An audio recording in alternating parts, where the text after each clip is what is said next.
The cold night air seeped into Emily's skin, making her shiver. Her wrists were raw from the ropes binding them, and her eyes darted around the small wooden room where she was being held. She didn't know where she was or how long it had been since she was taken.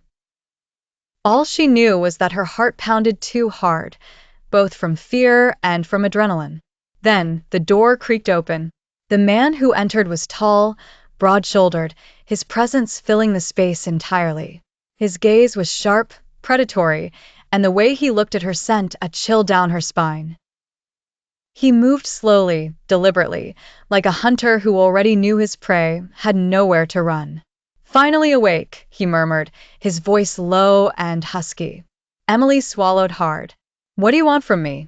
The corner of his mouth lifted, but it wasn't a kind smile. "You." "Since the first moment I saw you." Shock rippled through her. This made no sense. This wasn't a normal kidnapping. There was no ransom demand.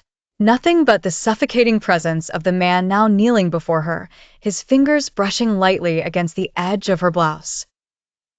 "Let me go," she demanded, trying to sound firm, but her voice trembled.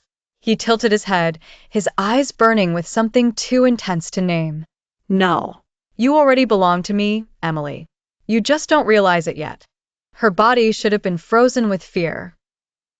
But what filled her was something different, something hot and forbidden that pulsed between her legs.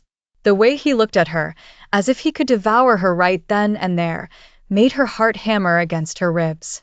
"You're insane," she whispered. He smiled then, a real, dangerous smile. "Insane for you. And I won't stop until you understand that." His fingers traced over her skin, making her gasp. The game had begun, and Emily knew that no matter how much she tried to resist, she was dangerously close to surrendering.